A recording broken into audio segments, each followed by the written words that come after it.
Today we study light waves. There are three kinds of waves. The first,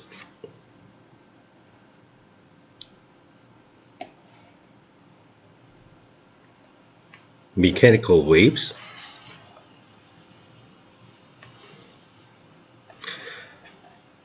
That are the waves we learned last semester. These waves are water waves, sound waves, seismic waves. They are governed by Newton's laws and propagate only with the medium. And the oscillation of the waves is relative to the direction. This is a wave vector. Oscillation is a transverse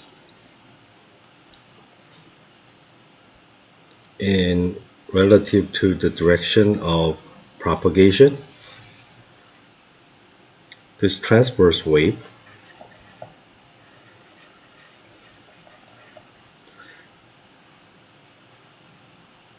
in some case, for example, sound waves, the density of air changes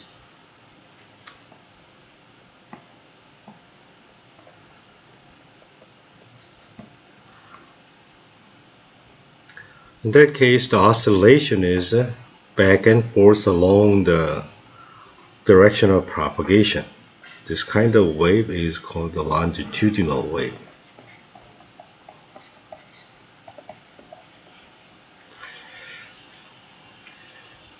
In any case, all of the mechanical waves needs a medium.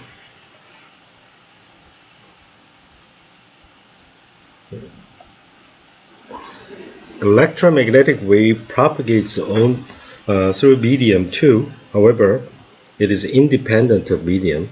It can always travel everywhere, even in a vacuum. The propagation speed of the electromagnetic wave is the speed of light, and exact in the vacuum. In addition to visible light, outside the visible light there are ultraviolet and infrared, radio and television waves, microwaves, X-rays, and radar waves.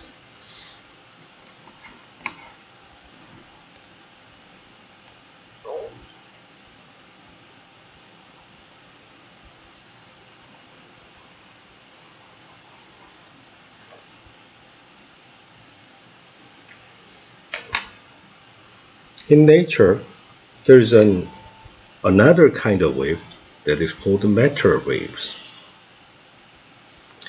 Matter,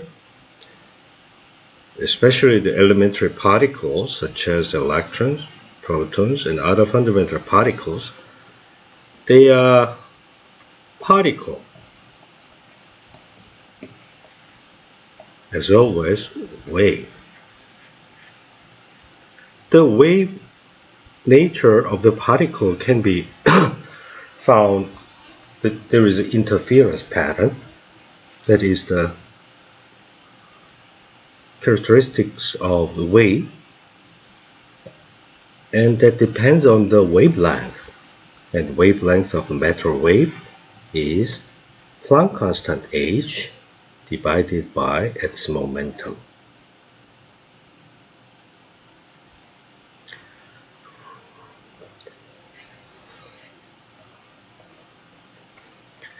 This is the characteristic of the matter wave, and this is the fundamental background for the quantum mechanics.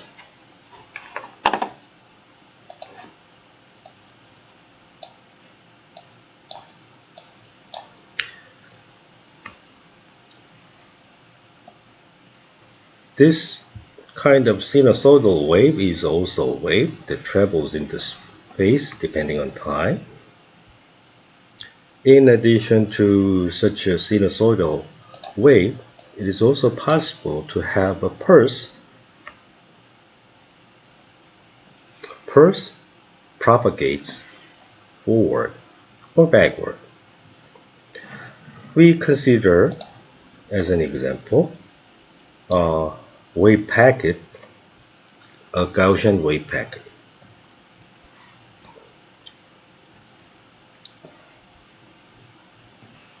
Minus x squared over a squared. A is the scale of length, constant of scale of length, and x, this is x. And there's a p at the origin. This is an even function. Suppose that at t equals 0,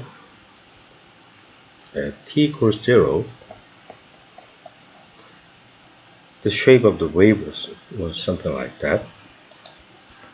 As time goes, this wave travels forward along the positive axis.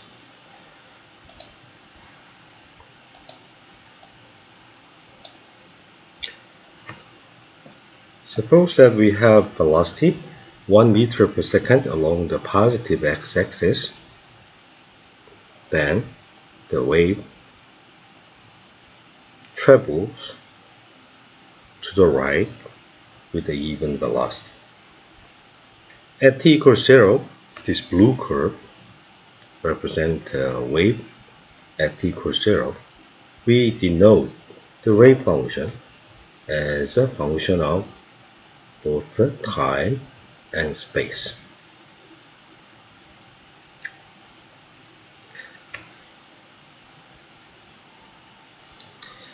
If a function has been translated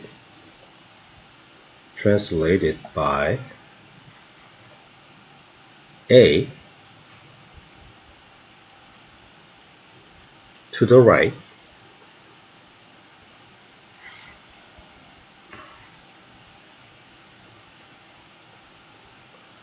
the equation of the function, so y equal f of x, is shifted by y equal f x minus a, where a is toward the positive direction. At t equals 0, the wave used to be there. In general t, the amount of shift is the amount of translation is vt. Therefore, f of x is shifted by f of x minus vt.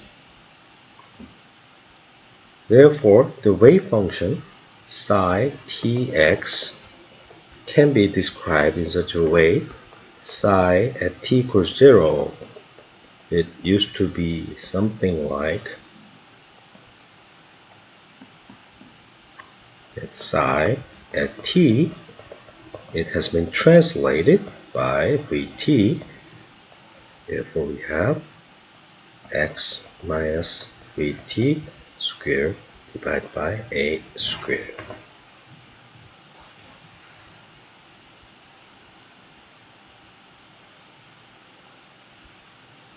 Let us consider a sinusoidal wave. This is a monochromatic wave. It consists of a single wavelength in space.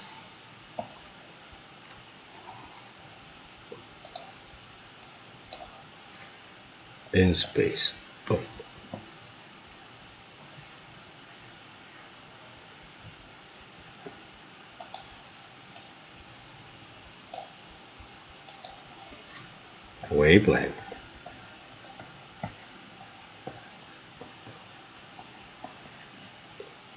In space. The oscillation happens along the time direction too.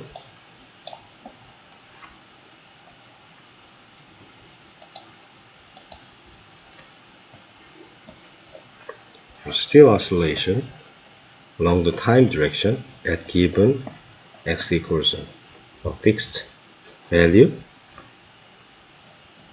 This period is capital T. We call it period. So in the space, the period of the wave is wavelength lambda. In time domain, the period of the oscillation is period t.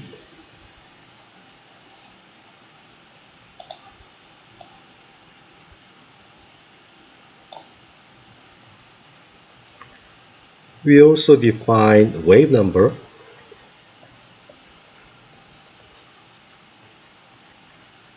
k,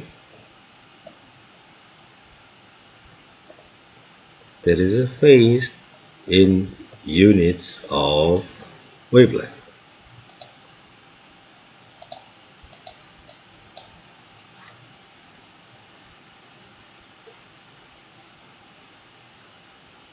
In a similar manner, in the time domain, phase in units of period is angular frequency.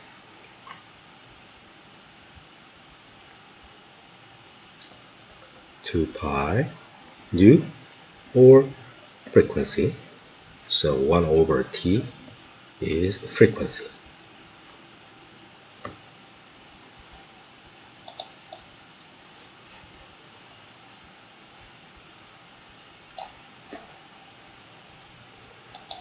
If we translate a wave either forward or backward, the shape is the same, but the position of the peak changes. And if we shift this point to there, that is in position space it is lambda, time domain it is a period, there is no difference at all. Therefore, the wave is invariant on the translation by delta x equals multiples of wavelengths or multiples of period in time.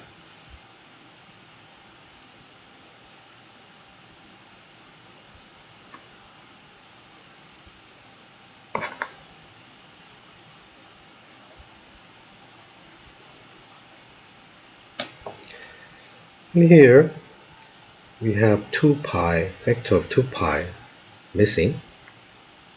We can use without 2 pi, but if there is 2 pi, it is more convenient to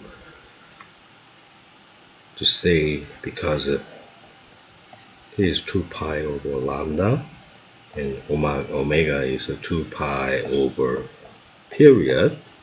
So it's more convenient to attach a 2 pi so that it can be converted into sine kx minus omega t style. Okay.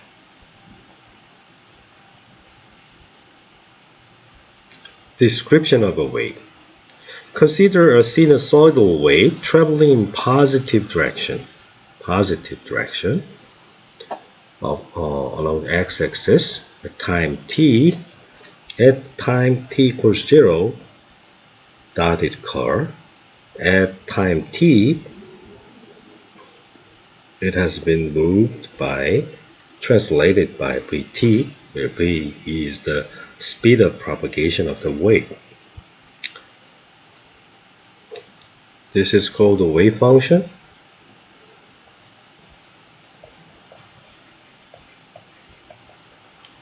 That represents the displacement of oscillation.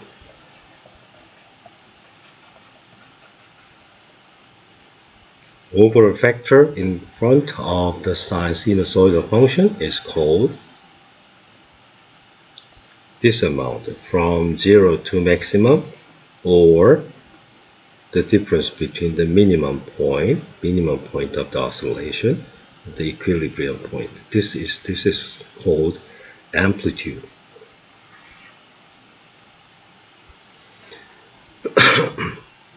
Either sine or cosine, they are all sinusoidal wave. This one has oscillating vector. Oscillating vector has an argument, sine function's argument or cosine function's argument, that is kx minus omega t plus phi. That phi is a constant, and the whole amount is called the phase.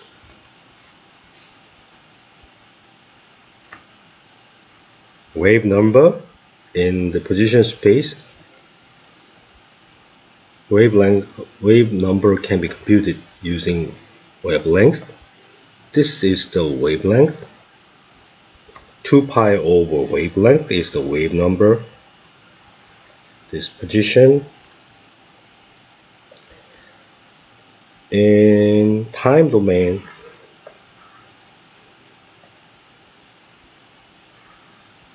capital T is period, and 2 pi over period is called angular frequency.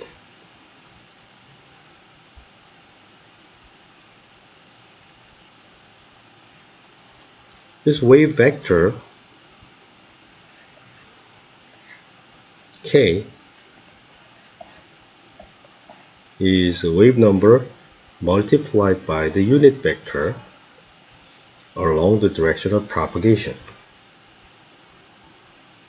The angular frequency is 2 pi over period. Speed of wave can be read up from this phase.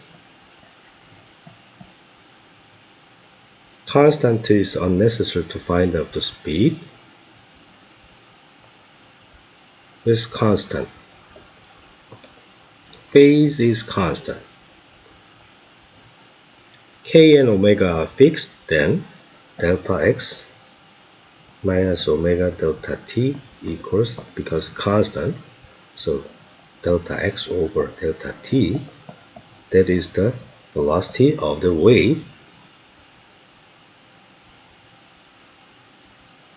It's omega over k. The speed of the wave can be pulled out by making use of the angular frequency and wave number, or because omega equals to 2 pi over t and k equals 2 pi over lambda, the ratio is lambda over capital T. In summary, if I have 2 pi over vector x over lambda minus t over capital T,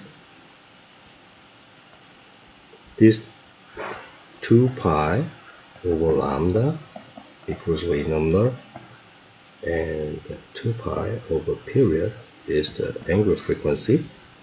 We can replace this into kx minus omega t.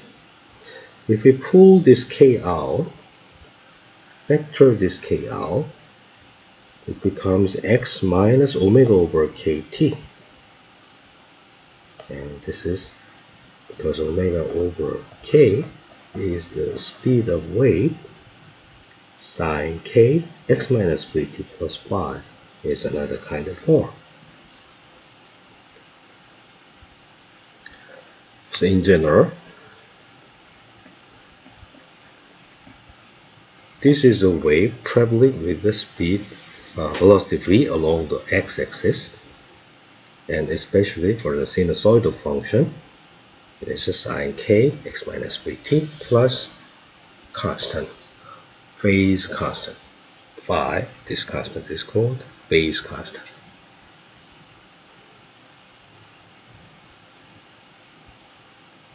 Wave equation. In the previous class, we have shown in detail that the electromagnetic field satisfies the wave equation. we review this. In any case, this is the equation of motion for a three-dimensional wave. This is a wave function. Here, v is the speed of wave propagation. In the case of electromagnetic field, in vacuum, the v equals the speed of light. And we remember mu 0 epsilon 0 is 1 over c squared, 1 over speed of light squared.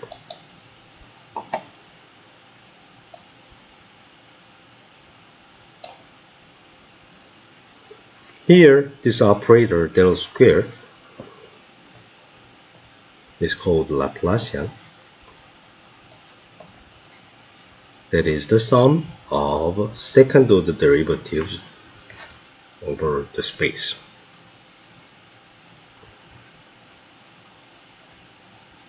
The wave equation can be derived from the two equations.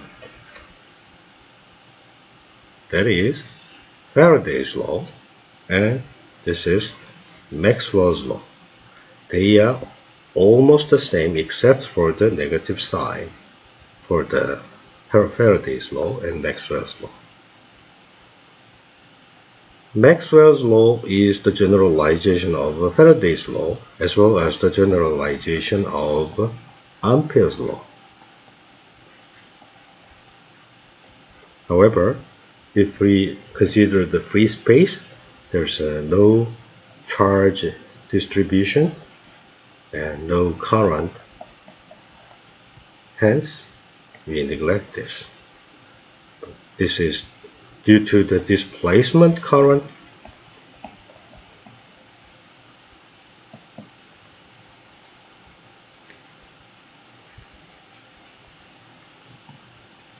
That is between the parallel plate capacitor. When current flows in, charge is accumulated, therefore electric field, time-dependent electric field, survives. When the electric field increases with respect to time, magnetic field is generated along this direction. So if we multiply epsilon 0 here, this one behaves as a current that is called the displacement current.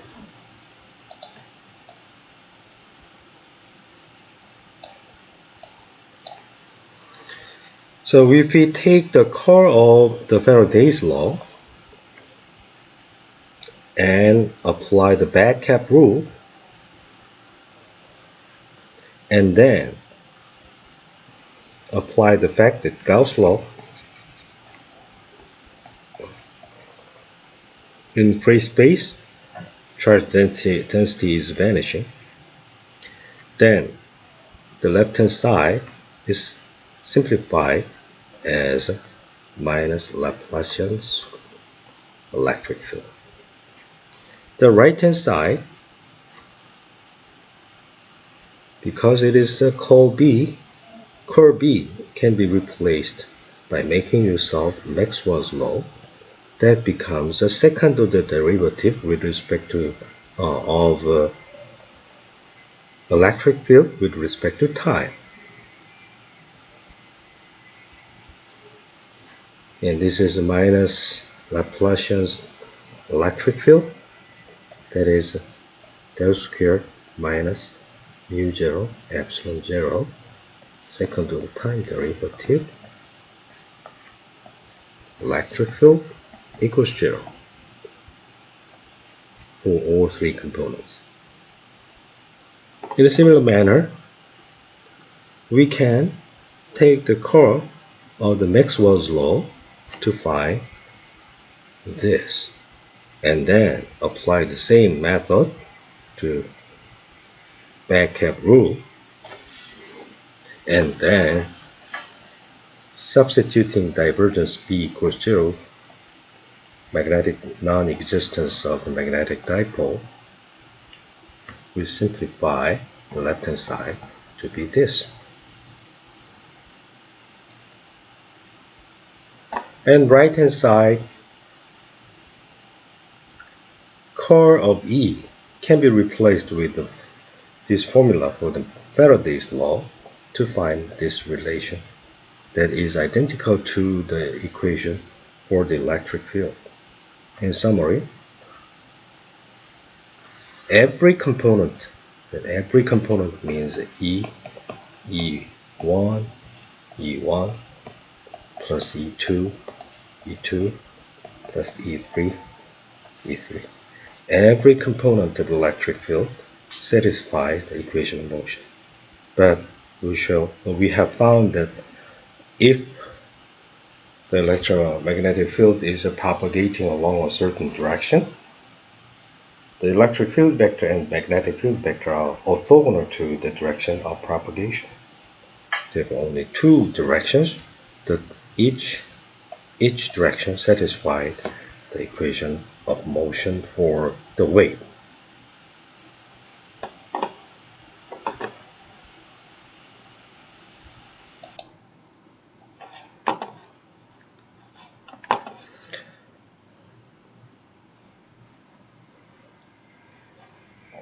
Alright.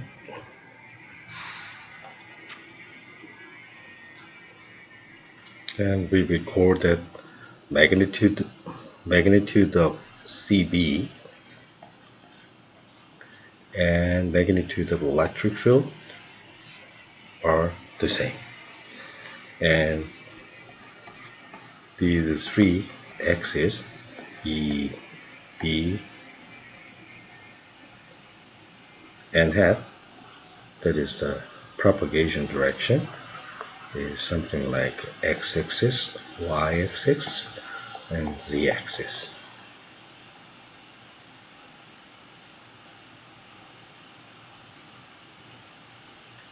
Next, we consider principle of superposition for waves.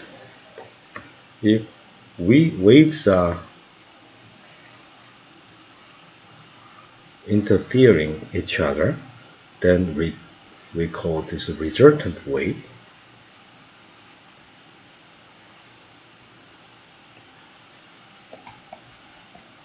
Resultant wave is the algebraic sum of two wave functions. The wave function of the resultant wave is the algebraic sum of the two wave functions.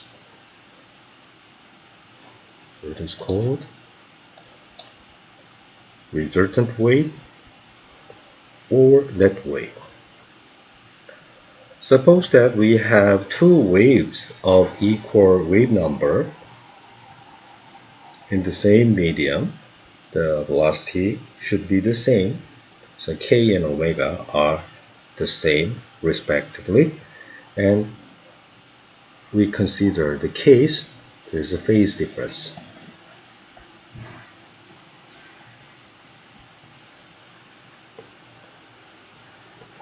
Between the two waves. For example, before we go ahead, if there is no phase difference, so the resultant wave is double. If they are completely out of phase, the result is 0. These are trivial examples.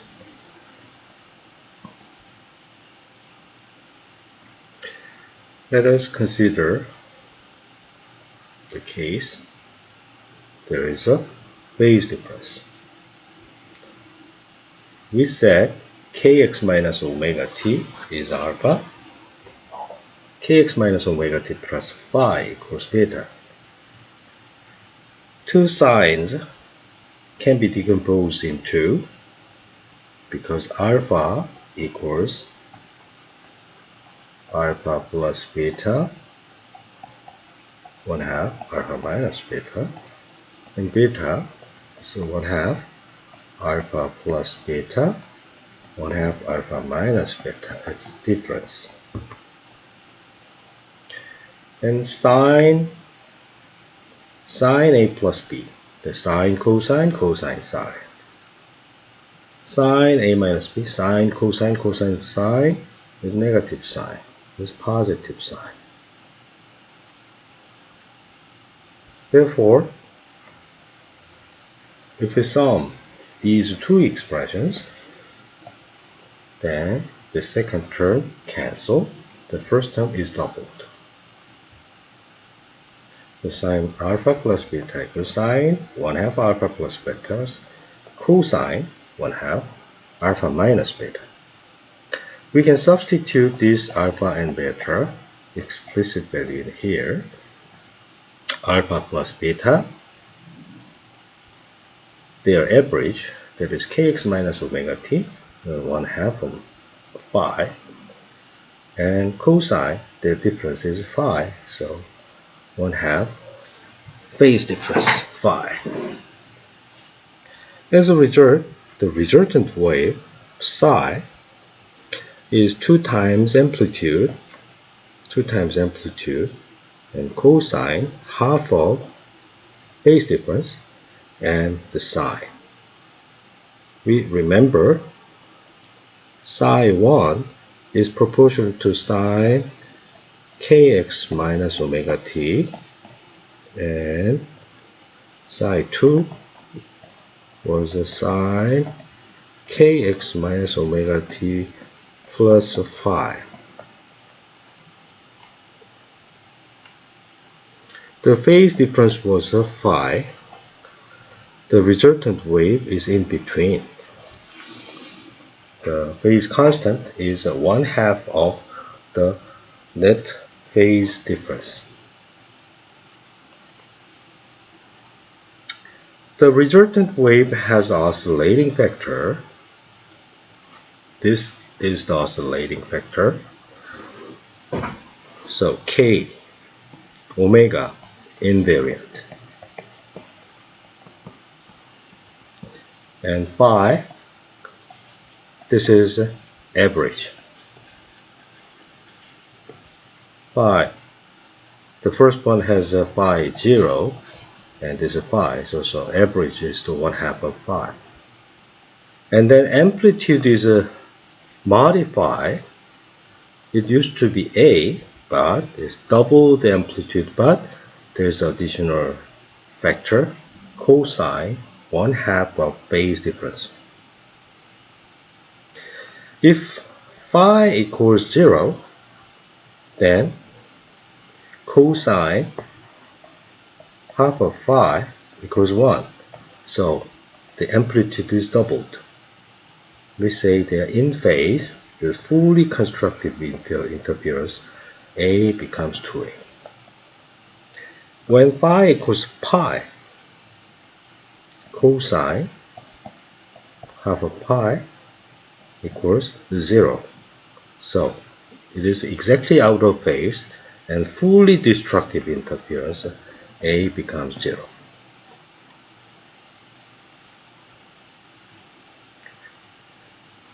When considering sinusoidal wave that satisfy the equation of motion, whose coefficients are real, it's convenient to make use of e to the I theta instead of sine theta or cosine theta, because derivative and integration are much simpler than that for sine or cosine.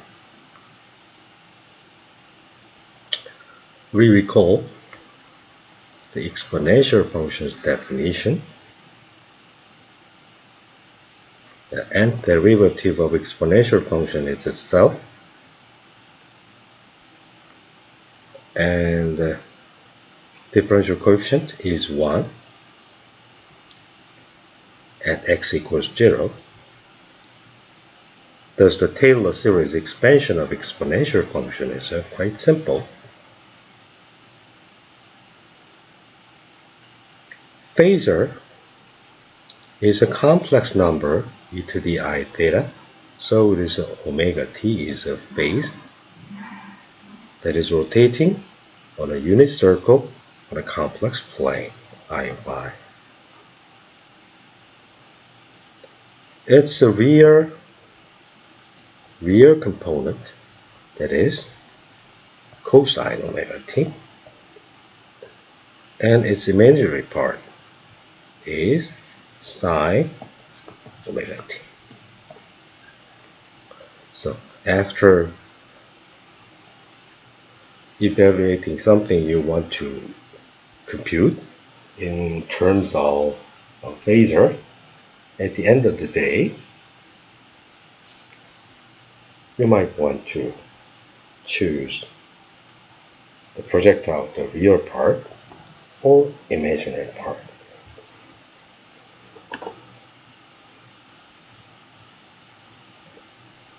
E to the I theta that has a real part cosine theta and imaginary part sine theta.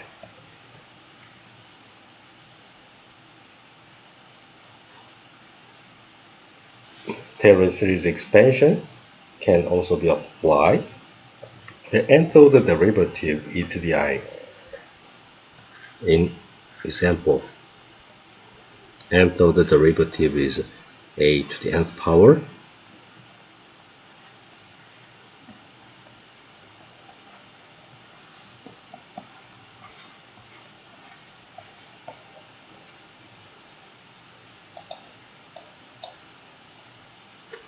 Therefore, we can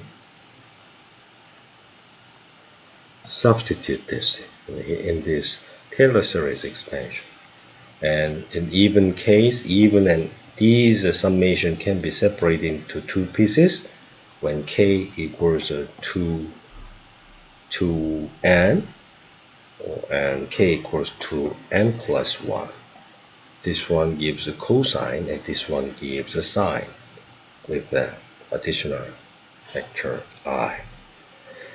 So explicit expansion, Taylor series expansion also reproduces the definition for the exponential I theta. We also recall the complex number algebra.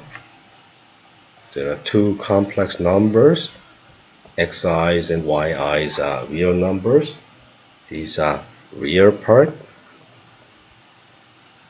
and y1, y2 are imaginary parts, and I equals square root minus 1. Addition can be made in this way. The real part is x1, the imaginary part is y1. Sum of real parts will be the real part of the sum. Sum of imaginary part will be imaginary part of the sum. Let us consider the correspondence between the two representations for two-dimensional vectors. In the Euclidean space, we can make use of Cartesian coordinates x and y. In complex number, we can make a copy, except that this is an imaginary axis. X plus iy represents a point in z.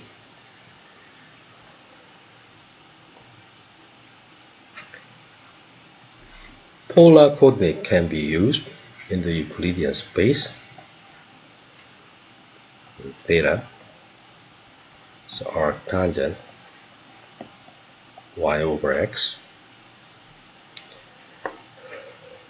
x plus iy has the modulus r. R is square root x square, real part square and imaginary part square, and e to the I theta, where theta is the same as the value for the polar coordinates in the Euclidean space. We have complex conjugate with opposite sign for the imaginary part.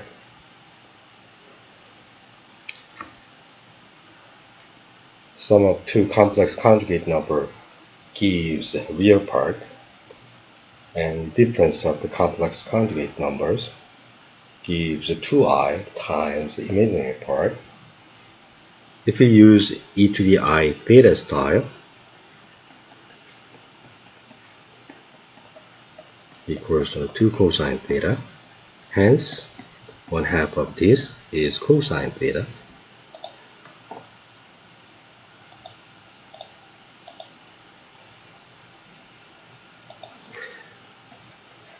Difference of e to the I theta and e to the minus I theta divided by 2i becomes a sine theta.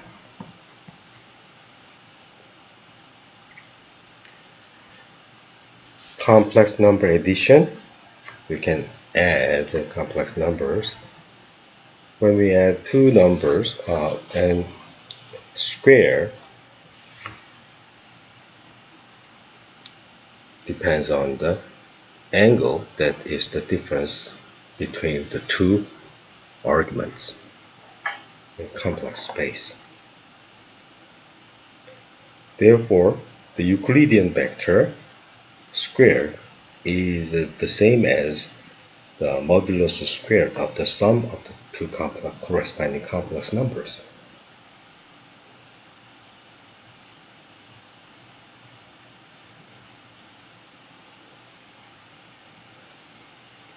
So, let us compute the resultant wave function by making use of the corresponding complex wave function. This is the real valued wave functions that we have already computed. Now we generalize this, introducing phasor. So sine is replaced with exponential I, sine x, something like that. So when we return, this process is taking the imaginary part. Remember, if we used cosine to exponential ix, at the final stage we have to take the real part of it. Anyway, now we use different amplitude A and B.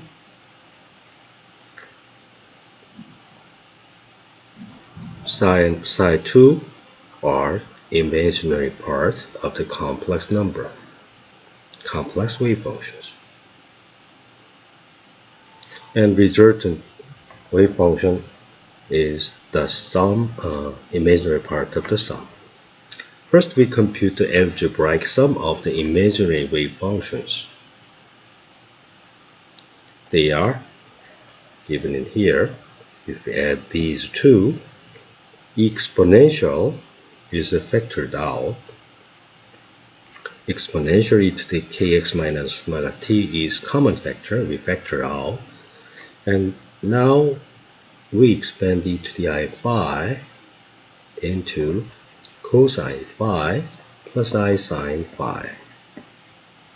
Therefore, real part will be a plus b cosine, and imaginary part will be ib sine. Now, this is the same as the original wave function for the first wave.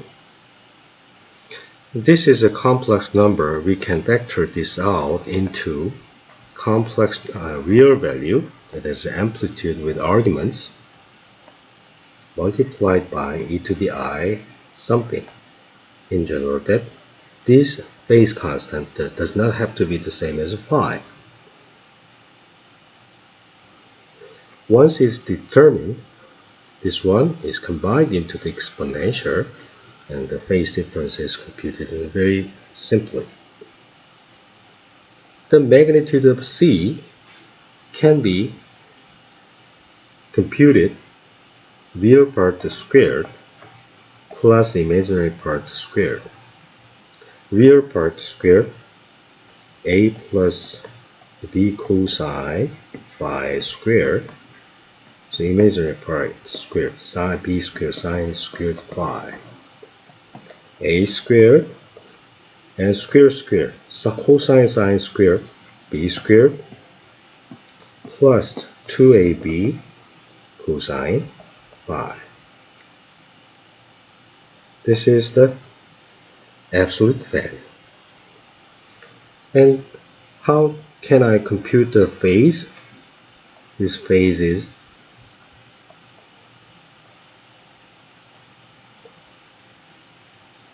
we can pull out the square root.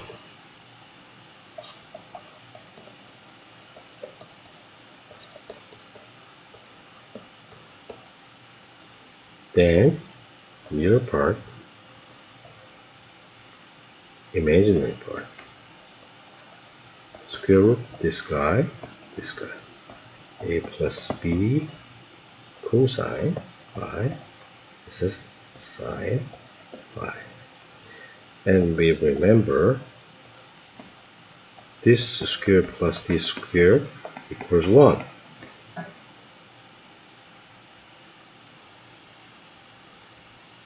Because this is the magnitude of this complex number. So this is cosine. This is cosine phi prime, and this is sine phi prime. That's the reason why cosine and sines are given in here. This phi prime is determined, so we have determined z1 plus z2 completely.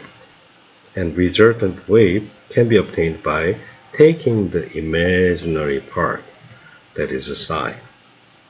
The C amplitude, new amplitude isn't given here, and the phase is defined in here.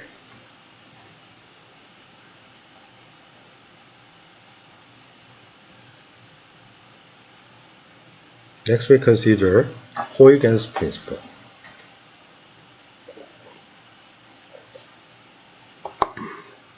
A wave originating from the oscillation at a point usually propagates isotropically. It can be treated as, for example, in plane wave. Plane wave can be understood as the propagation of various waves.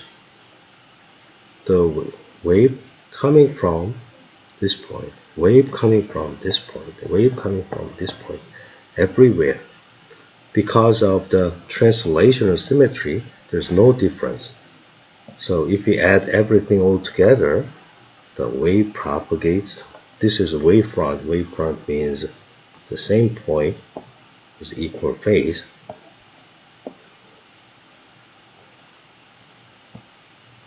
Equal phase wavefronts of plane wave go ahead with constant velocity. So anyway, at any point you find the wavefront, and all of the points on a wavefront at a single time is the source of radial wave. And if we add all of the radial waves coming from various sources, you end up with the final stage resultant wave. This is called the Huygens Principle. A circular wave in 2 dimensions or spherical wave in 3 dimensions propagates isotropically from the source. The wavefront of a wave is the line or the surface connecting every point of equal phase. The wavefront in the future is the superposition of spherical waves generated from every point in a wavefront. Huygens Principle applies to waves in media and without media, including electromagnetic waves. This is a fundamental postulate of the wave mechanics. In addition, we shall find that Huygens Principle derives both the laws of reflection and refraction, that is for Snell's law. This is the wavefront.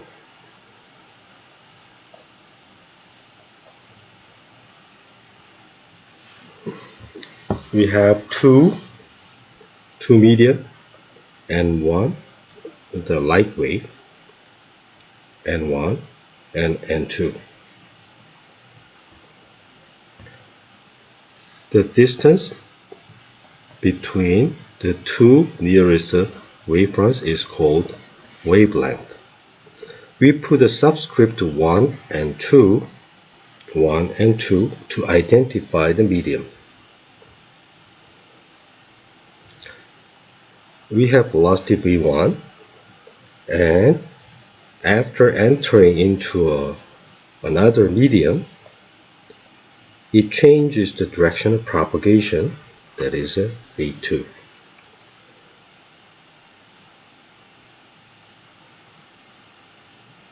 The time when you are standing at here, you're watching the wave propagation, then you have plot the time gap between this wavefront and this wavefront. That is period. This is the same for this time gap between the two wavefronts. This time gap between the two wavefronts, they are the same. T and T1 and T2 in the two medium, they are equal. That's a very important invariant constraint.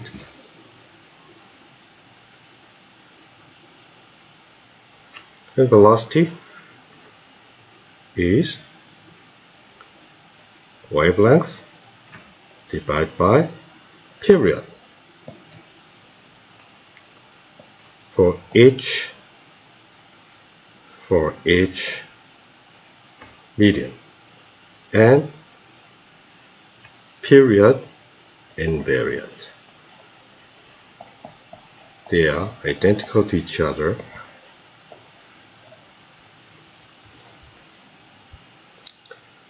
These derives the complete set of the law of reflection and refraction.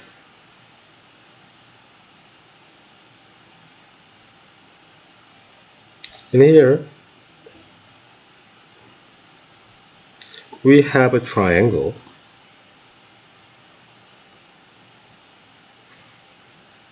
This side is common. This is a right triangle. These are wavefronts. Interface. Medium 1, medium 2.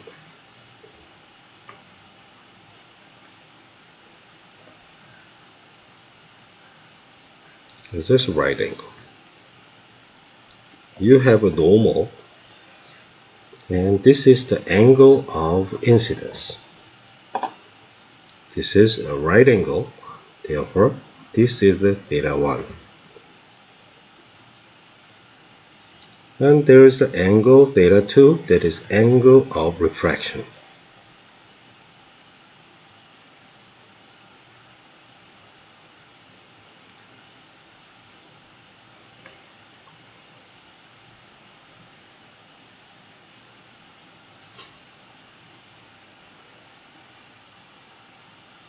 Where is it? No. No.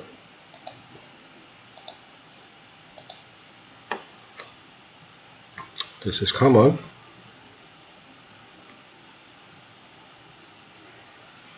This is normal.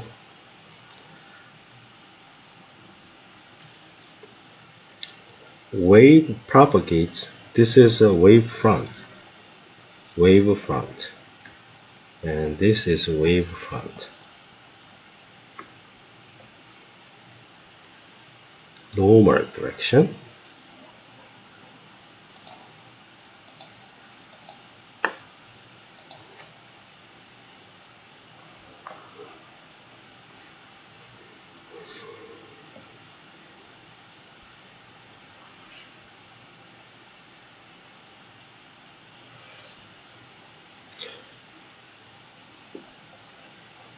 This is waves propagation.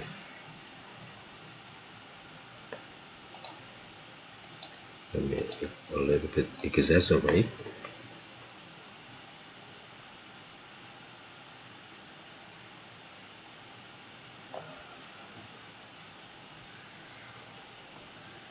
Exaggerate. This is wavefront 2, wavefront 1, and this is the direction of the wave. So this is a theta 2 and this is theta 1.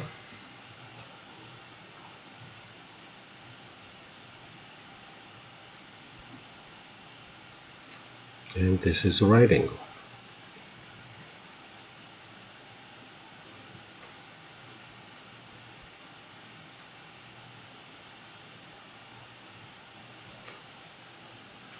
This is theta 1. Alright.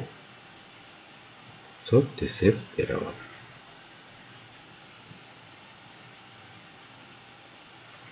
This is theta 2. This is theta 2. And this is theta 2.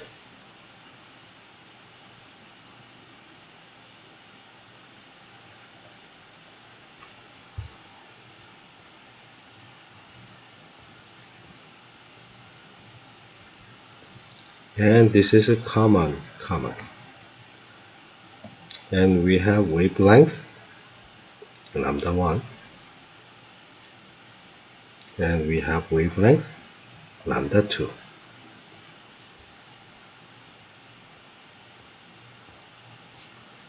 Alright. So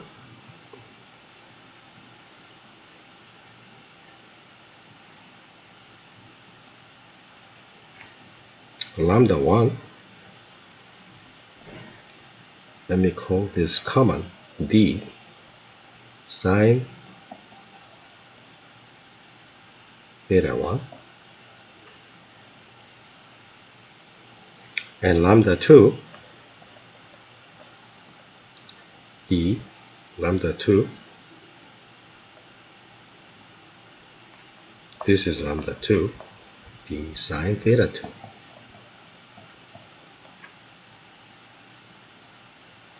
Lambda 1 is lambda 1 d sine theta 1, lambda 2 d sine theta 2. So V1 t, V2 t, and t is common. Period is common. We take the ratio V1 over V2, lambda 1, lambda 2, sine theta 1 over theta 2.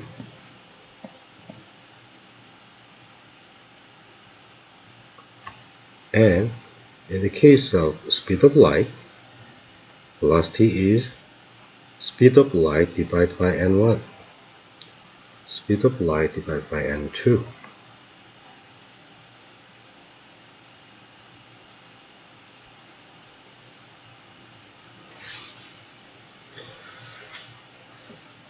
As a result,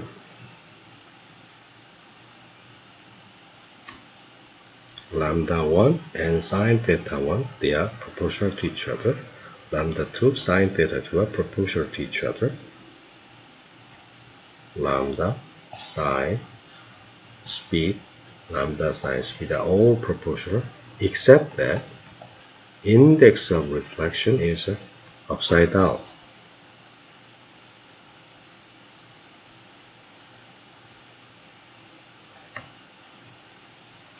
V1, V2, lambda 1, lambda 2, sine theta 1, sine theta 2, except for the index of refraction. This is called Snell's law. Snell's law. Next, we consider interference of light based on the tools that we have already developed.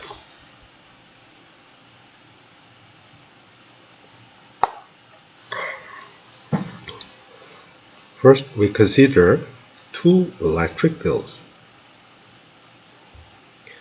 For simplicity, we have chosen the direction of the polarization vector the same. We allow the difference between the amplitudes, and we allow the phase difference. And we want to compute the resultant wave for the electric field. Once we compute the electric field, magnetic field is automatically determined because this K direction, electric field, right angle, and CB. Magnitude is magnitude of the electric field, and this magnitude of CB is identical, and the direction is completely determined by KECB as x, y, z axis.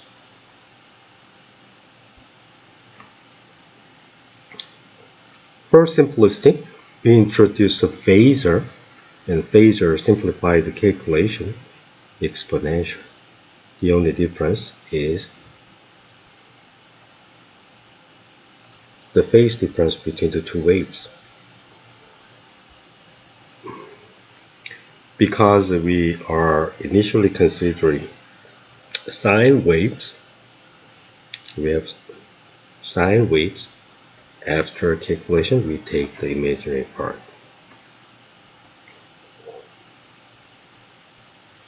Common factor is oscillatory factor, that is exponential kx minus omega t, and the remaining part is amplitude, and amplitude multiplied by the phase factor e to the I phi. We are familiar with the sum of these two complex numbers, so E1, E2 cosine, E2 sine.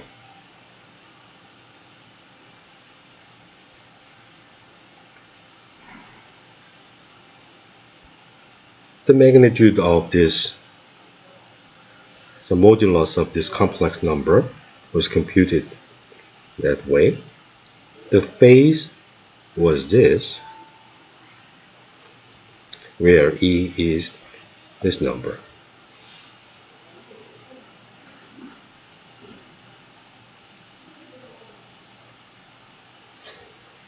Now, the resultant wave can be has the amplitude and new phase.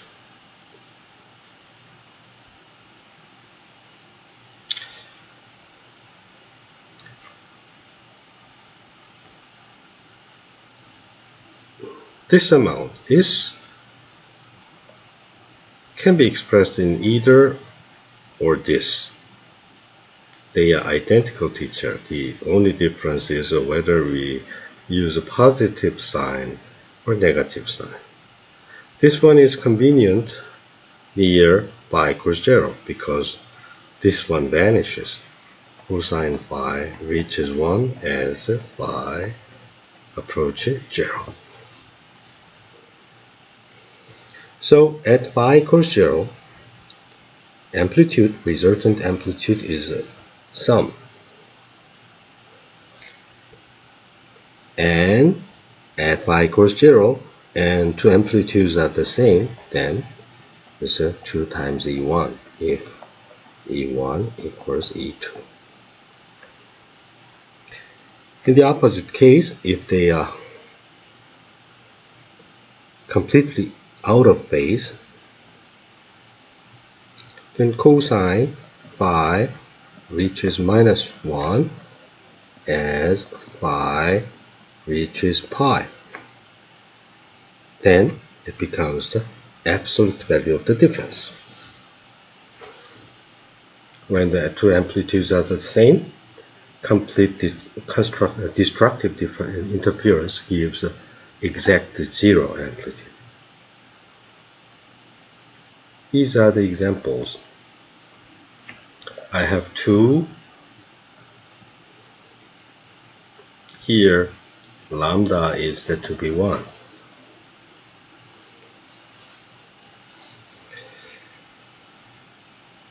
Then when we substitute 1, it is a period. This is a period, either wavelength or period.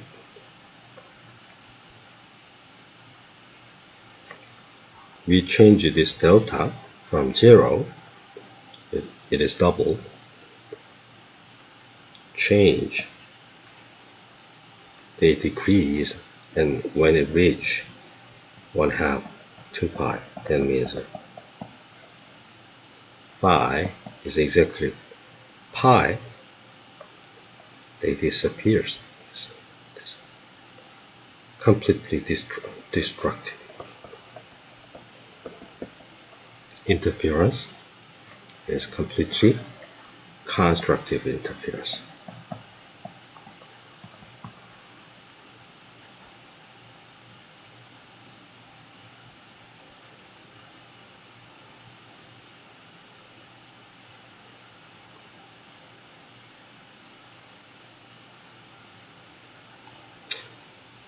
When the amplitudes are different, in the previous case, amplitudes are the same. Amplitudes are the same. So constructive case, double the amplitude. Destructive case, 0. But if the amplitudes are different, this guy is dominating, and when they add up, is a constructive.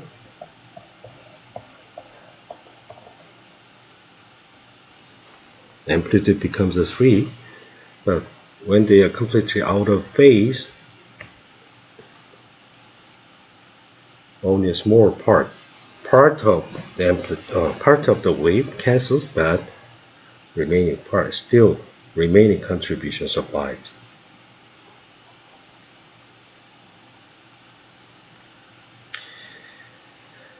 The interference can appear due to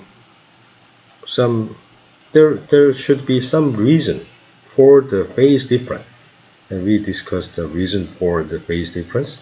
This is an example. Two light waves with monochromatic wave in phase.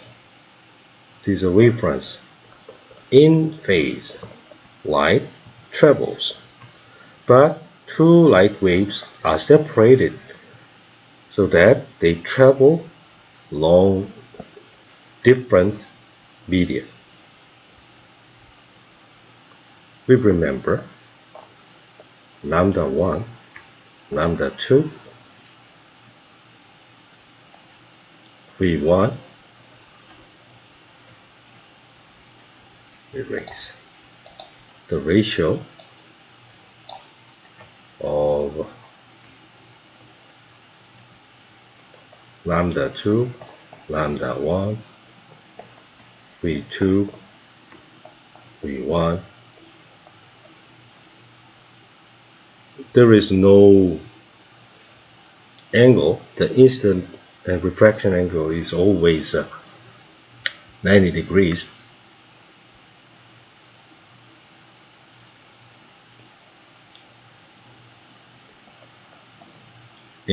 Only the index of refraction is opposite. So anyway, because of this, wavelength changes with different ratio.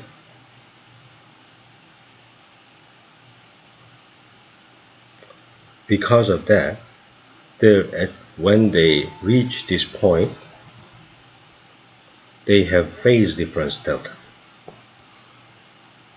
This formula gives the identity. This product is the same.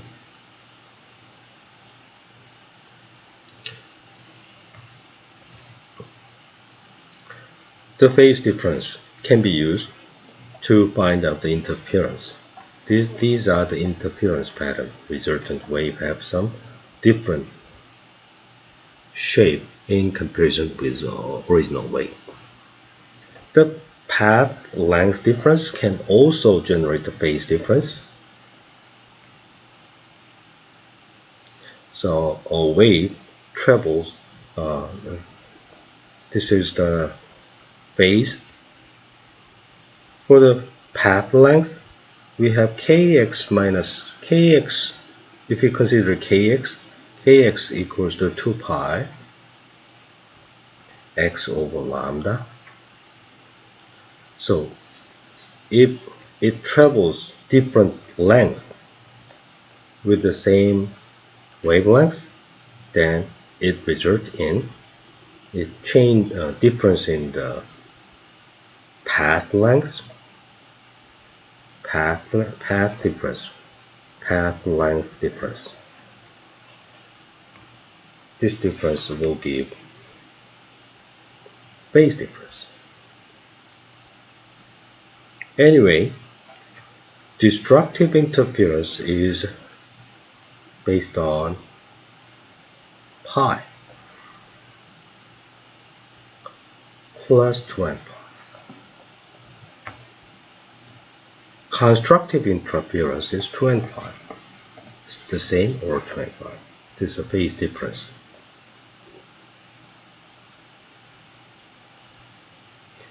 And as far as the path length is concerned, is multiplied by the length scale lambda.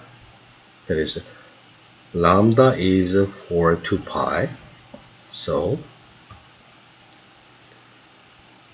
pi is for 1/2 of lambda.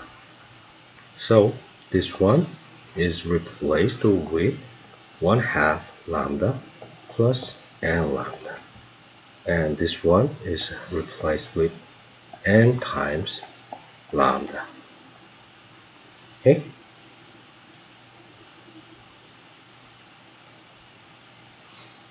We can consider the Snell's law for rather interesting process.